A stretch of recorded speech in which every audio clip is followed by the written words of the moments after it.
Well, I'd better get going. I'm kind of in a hurry.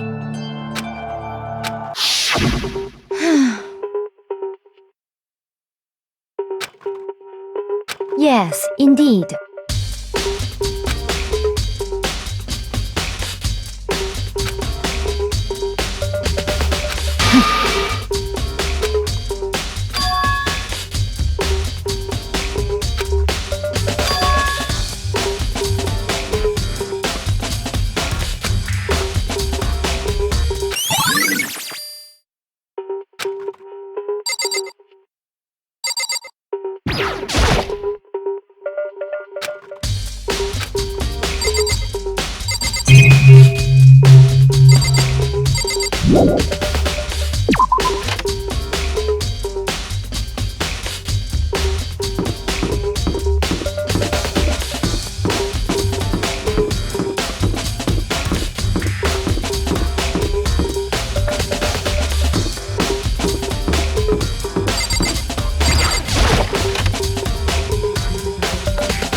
Yeah!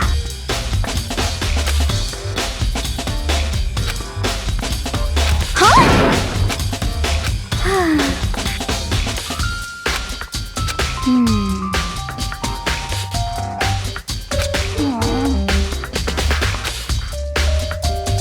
Well...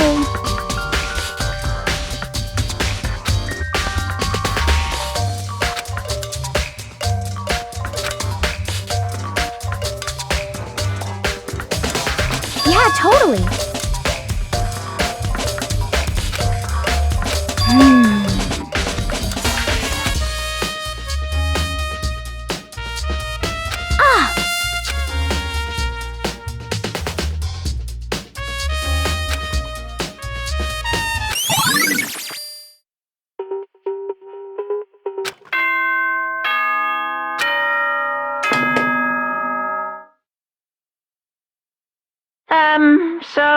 Ah! I'm getting tired of waiting. Shall we just plunge right in? It's the moment you've all been waiting for! The class trial! You remember where to meet, right? Please go through the red door on the first floor of the school. See you soon!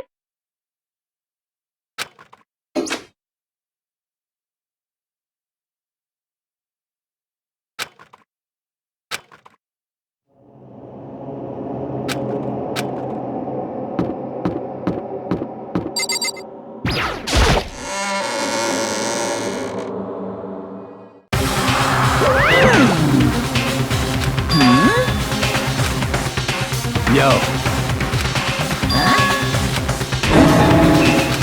Come on! What are you gonna do?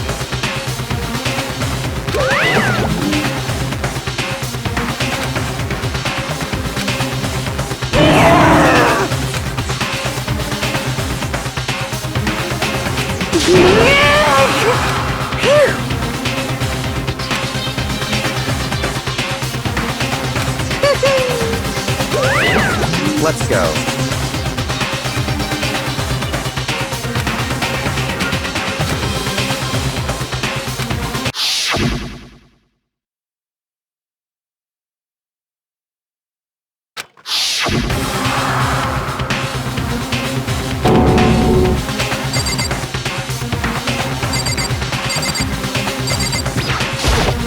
Hey, come on.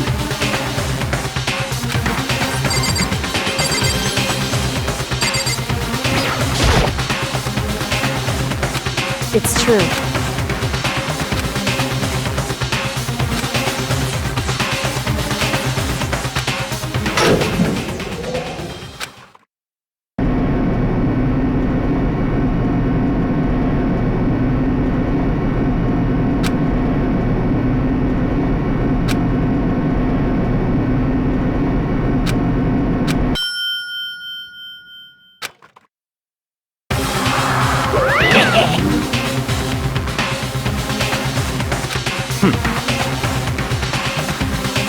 Very nice.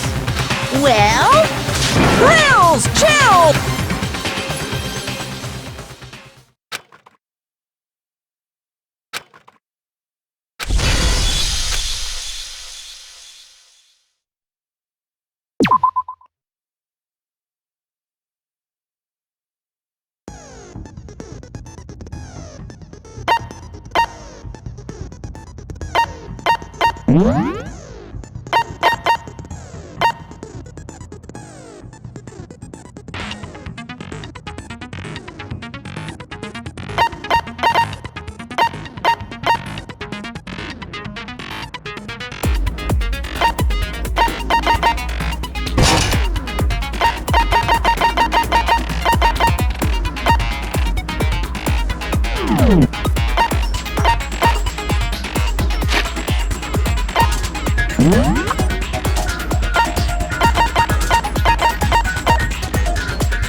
Let's begin with a basic explanation of the class trial. So, your votes will determine the results. If you can figure out who done it, then only they will receive punishment. But if you pick the wrong one, then I'll punish everyone besides the blackened, and the one that deceived everyone else will graduate. Okay then. So, first off, let's talk about the murder weapon!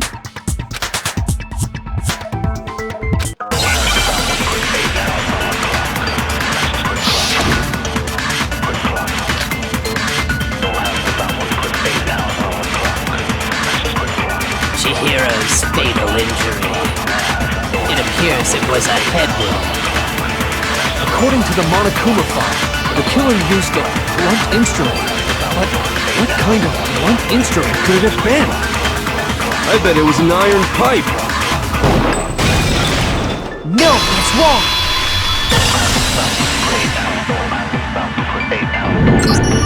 Can we agree that the object that dealt the fatal blow was the dumbbell, found at the scene of the crime?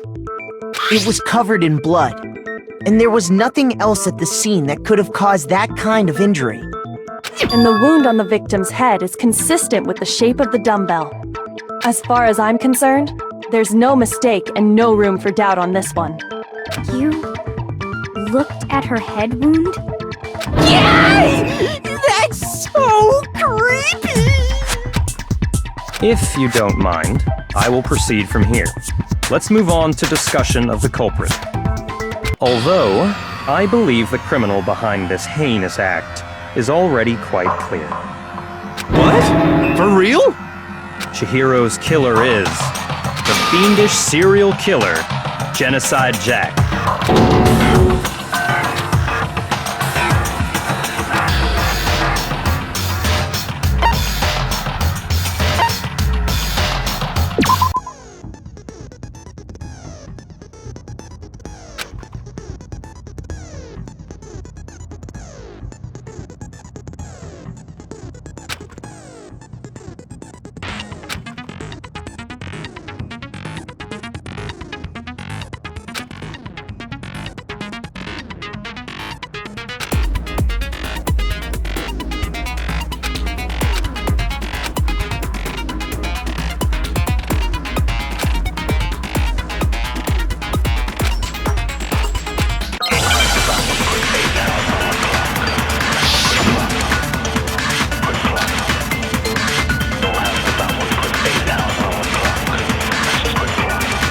The culprit is Genocide Jack, I'm sure. Case closed, as far as I'm concerned. But that's impossible! Why? What makes it impossible? Well, I mean, come on! There's just no proof for it. Hey, so, speaking of Genocide Jack, I don't know who that is!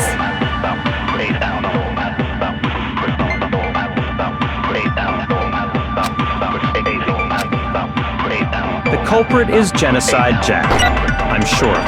Case closed, as far as I'm concerned. But that's impossible! Why? What makes it impossible? Well, I mean, come on! There's just no proof for it. Hey, so, speaking of Genocide Jack, I don't know who that is!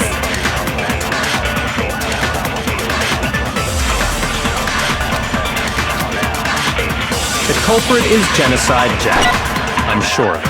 Case closed, as far as I'm concerned. But that's impossible! Why? What makes it impossible? Well, I mean, come on! There's just no proof for it. No, it's wrong!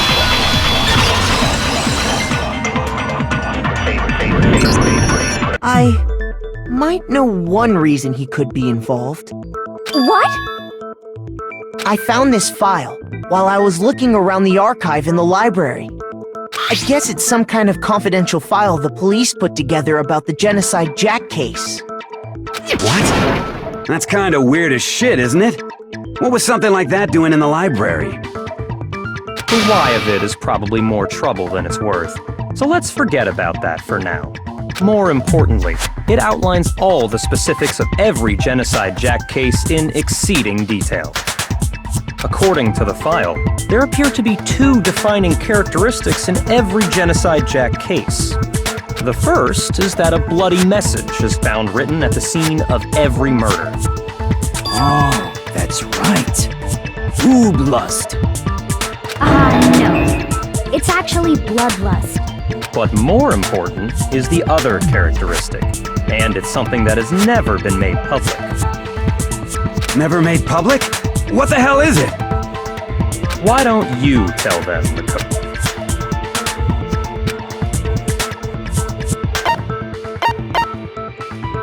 I got it! Apparently, in every Genocide Jack case, the killer suspends the body in a certain way. Other than the killer, the only people who know about this are the higher-ups in the police department. However, Chihiro was most definitely suspended in the same way. So, how did the culprit know about this when only high-level police officials were aware of it? There's only one logical answer I can think of. It's because the culprit in this case is the real Genocide Jack. No fucking way! You're saying Genocide Jack is one of us? Yes, in fact, it's Toko. What? Genocide Jack's true identity is Toko Fukawa.